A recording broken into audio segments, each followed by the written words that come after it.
This video was brought to you by Stormberg, a better route planner, MisterGreen, Kempower and Marcus Bil.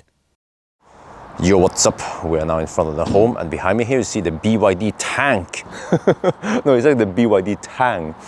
Build your dreams. But in this video I will do Sunday driving or OnlyFans. And well, it's technically just the eco run, and I think I found out that the eco run here is similar to what you can achieve with the NEDC. It's usually better than VLTP. So this car is kind of thirsty, but I want to know, when we do it as economical as possible, how efficient does it become? Because eventually I will also test the fat e-tron, which is the thirstiest EV ever tested. So yes, I charge the car to 100%. I'm going to show you guys the stats inside, and then I guess off we go, right?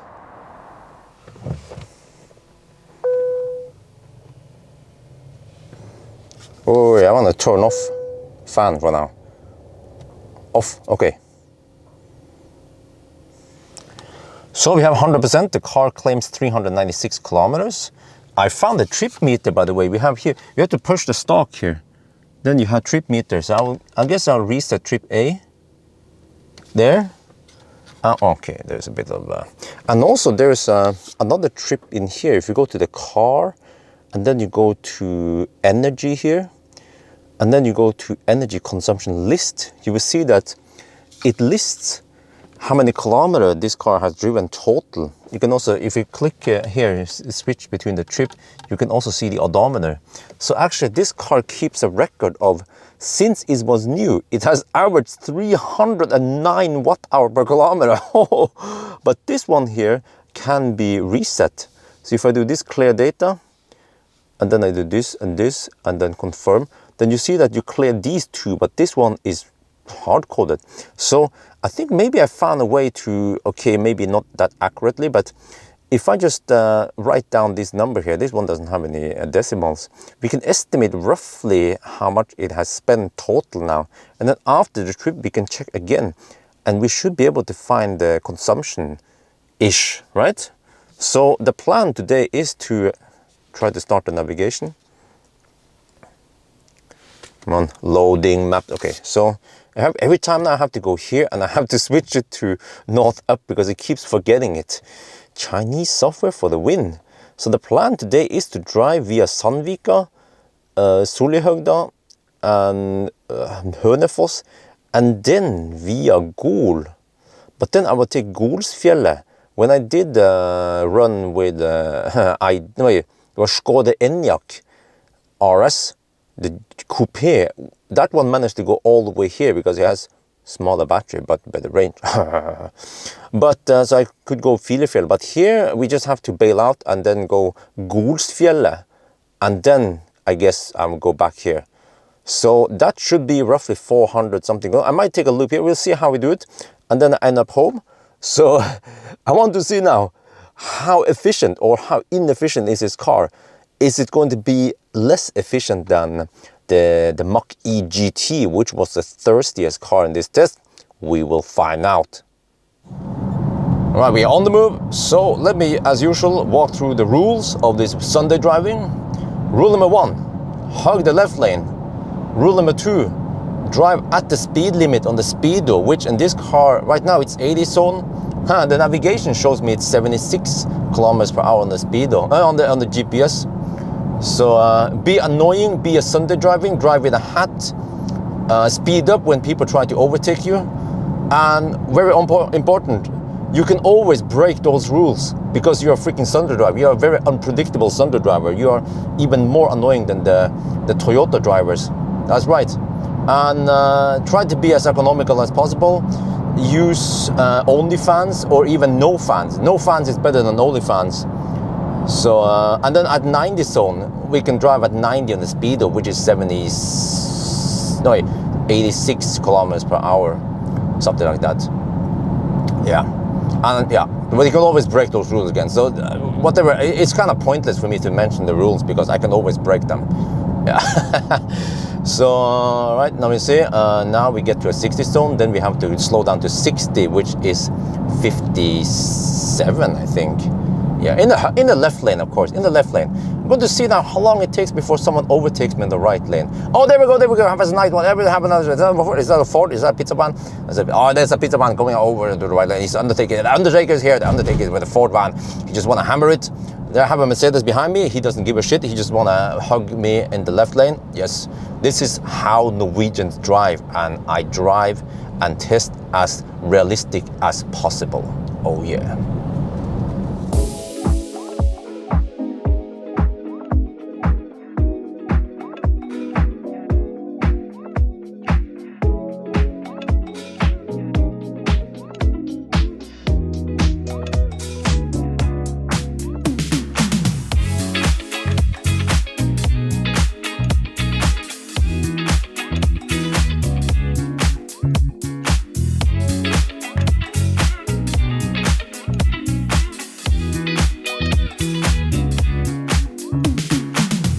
We are now at Sokna, and I have to bail out because I have the bladder like a pregnant woman.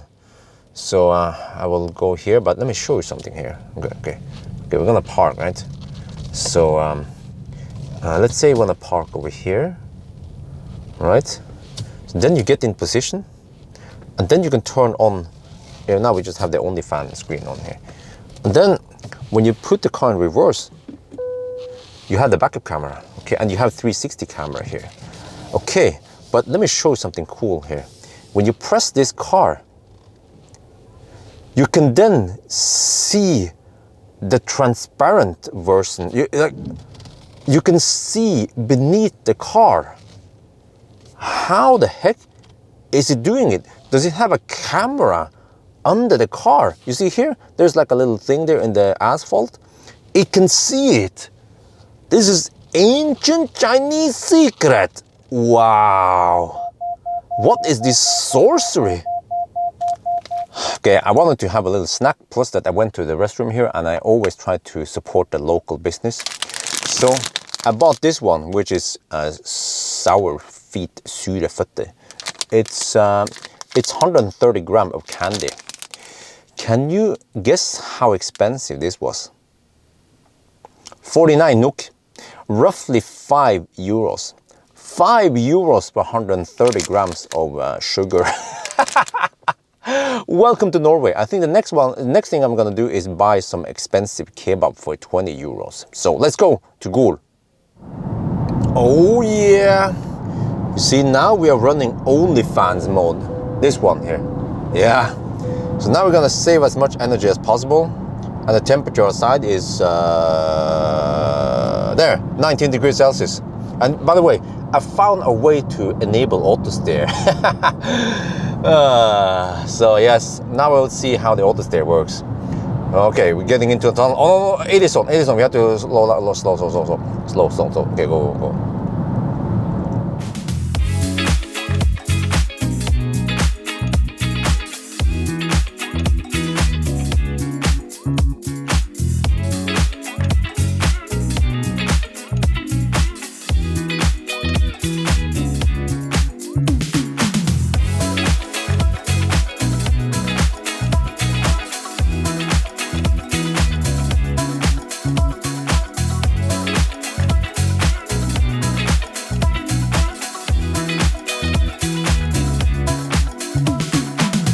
We are now at Gol. That's a Norwegian eating an ice cream. Here we have the Gol River. No, I don't know what the heck this river is called. Show you guys. Nice and peaceful here. But stats so far. We have done 175 kilometers. This car underreports of 1%. And then we have 65%. So now projected range is 505 kilometers. Can we actually go that far? We can see here the last 50 kilometers we have added, and we average 169 watt-hour per kilometer. That is almost as good as the Mach-E GT. But the Mach-E GT is way smaller than this car, and this car is even more powerful than the Mach-E. This car doesn't have that power limit that the Mach-E has. Huh?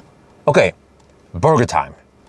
And by the way, this number is totally not correct, because you guys remember this morning, when you reset, you can clear these two, but this one, it could seem like that's the total average since we started. But already when you did the math earlier today, it was 309 watt-hour per kilometer. During the trip, it dropped to 278, and there's no way that this is the total average for the 22,000 kilometers, because it fluctuates way too much. So, and this one is not this number. You see how bad this software is. It's not logic. There's even a line here kind of separating this part with this part. You would kind of understand that these two are connected. They are not connected. This one seems to be maybe the average for the last 1,000 kilometers or something. So yes, Chinese software for the win. Right, I went for something easier today. Just some burger from Shell. And yes, I'm having my battery day. This is not like Tesla battery day. It's just that I have a 3-month-old child, a baby. And I think last night I slept for about 3 hours. So yes, let's pop the drink. Skål!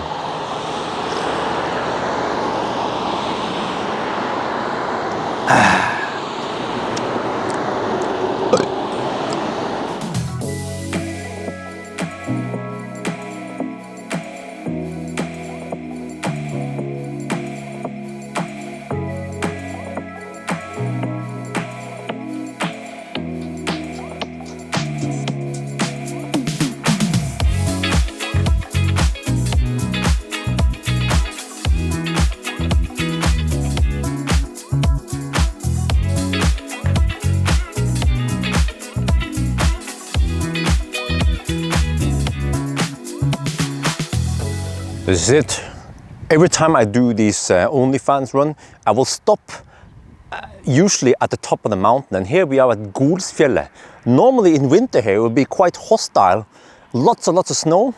And you see we are almost above the tree line. And we have actually quite a lot of traffic here in summer. Some trucks, some campers. You know what? You know what I learned? Those campers, they usually, according to spec, they weigh 2,500 kilograms. They're typically loaded closer to 3,000 kilograms. And I just learned that they have a Vsauce 84 horsepower engine.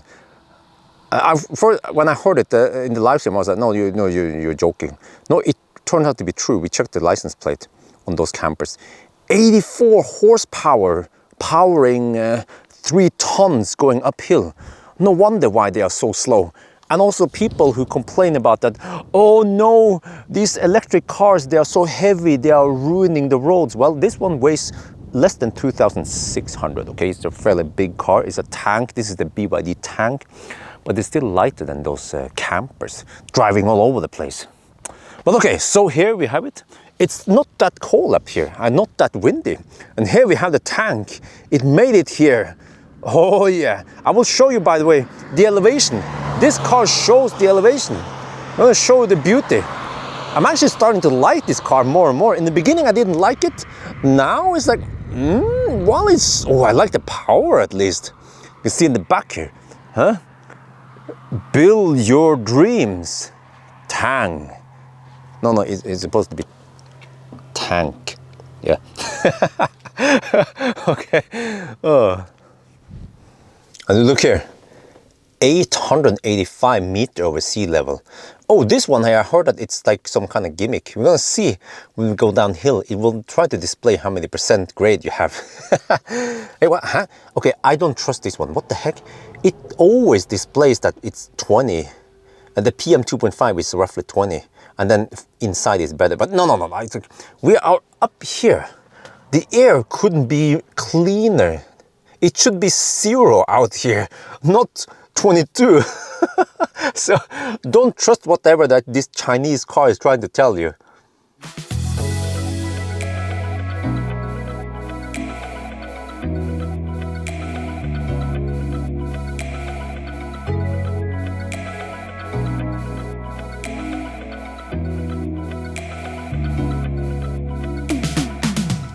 Okay, look at this. It says 10% grade.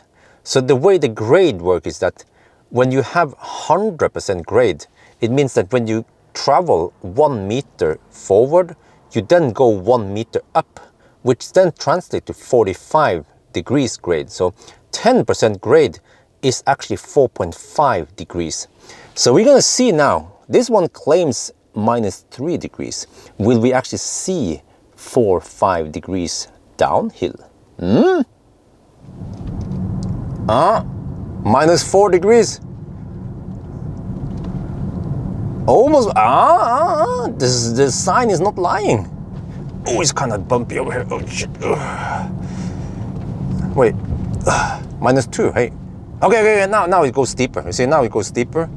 Okay, let's see now, let's see. -4. -5.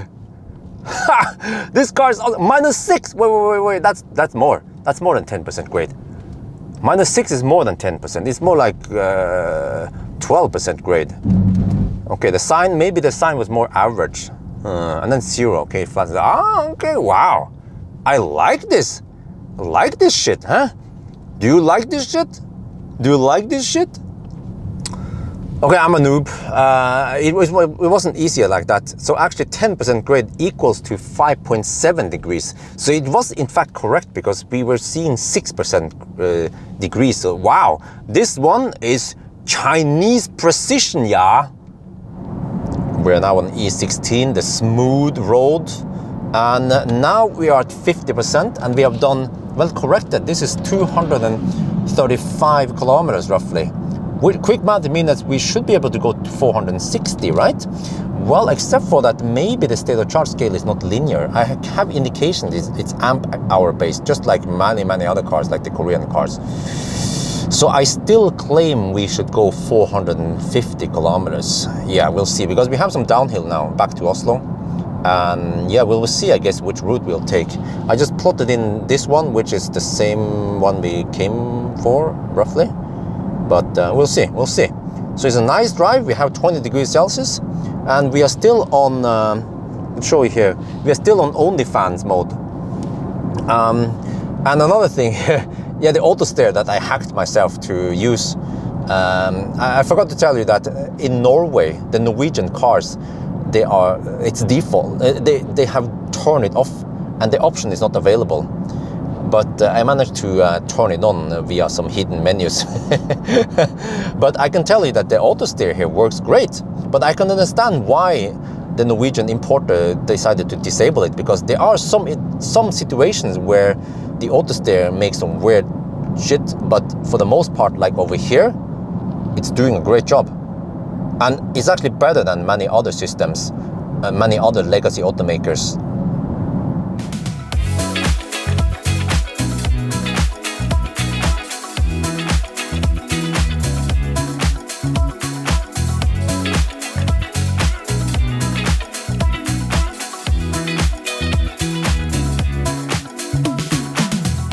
We're getting close to Hallingporten, and look, consumption for the past 50 kilometers is 130 watt-hour per kilometer.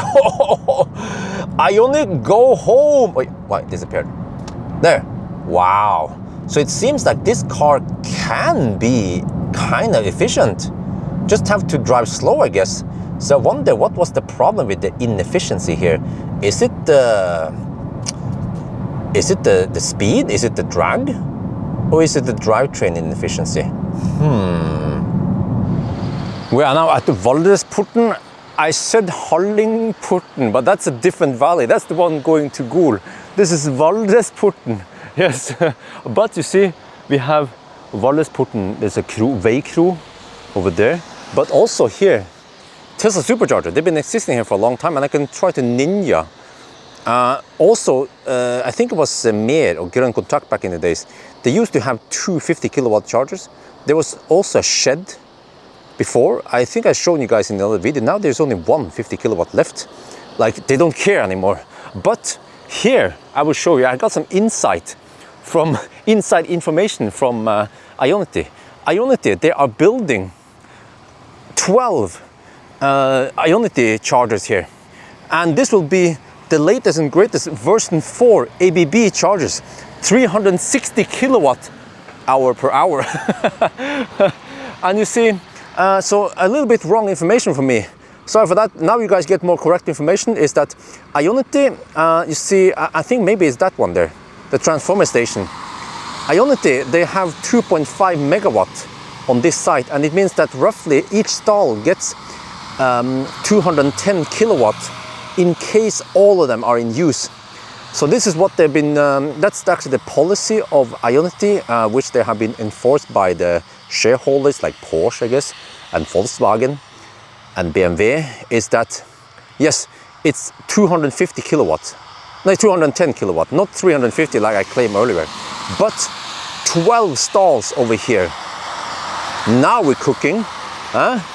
So, and also I heard that the ABB chargers, they will have a slightly different, better design than the tritium chargers when it comes to the electrical smart or whatever. But yes, I just ninja in here because they haven't put up the barricade yet because the working has barely begun. But yes, eventually I can come back here if you guys are interested and make a separate series about how they build the Ionity chargers. So 12 stalls here is a nice addition because you see Tesla has been munching on lots of charging stalls over there, and then you had the 50 kilowatt, which is a joke nowadays.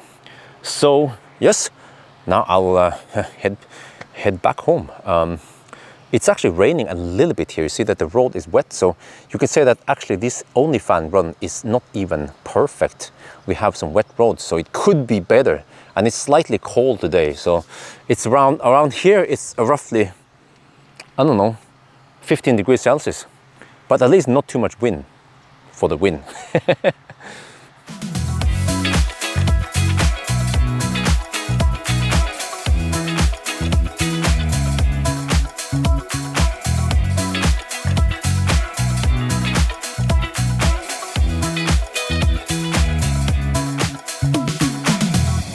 We are getting close to Oslo now, and we have 10%, and the battery icon is red. And all right, 419, no, it's more than that.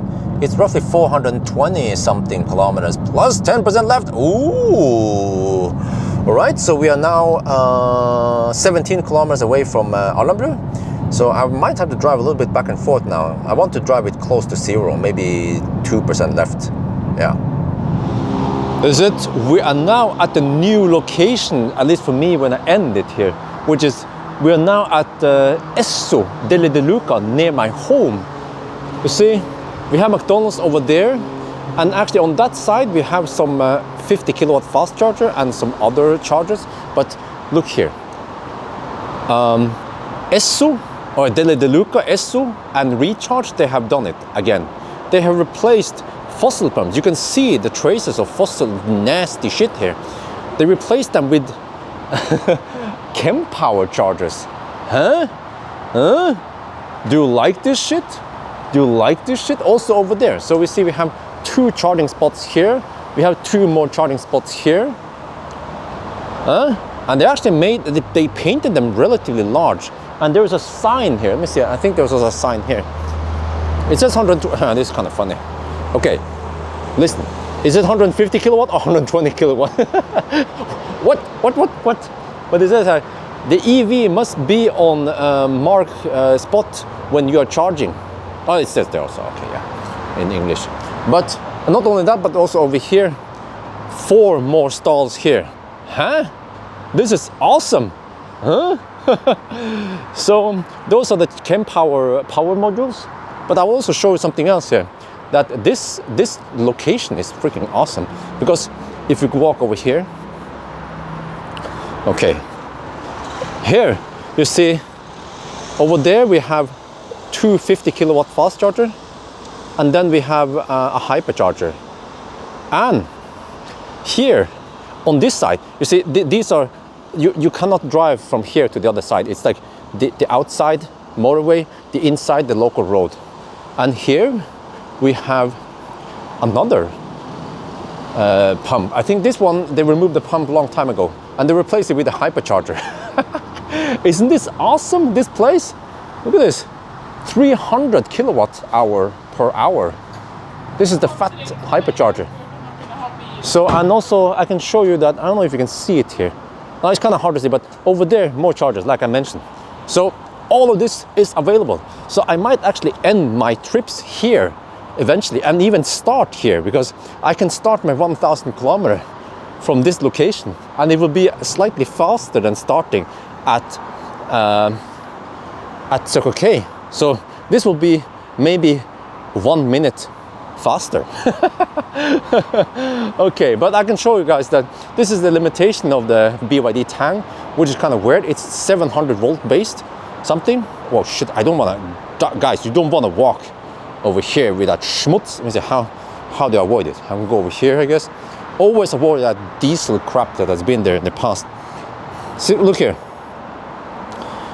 Oh, I like the new, oh, I like the new interface. Look at this. So, for some reason we are pulling only 469 volt, but the pack is at 650 or something.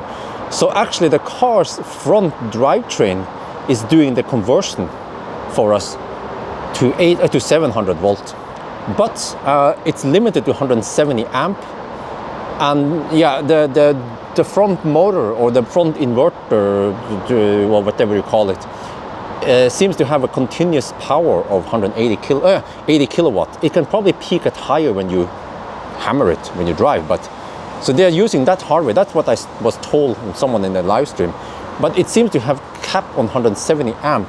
I'm going to show you something else if you haven't noticed. Here on the lid, it says here DC 200 amp, 1000 volt.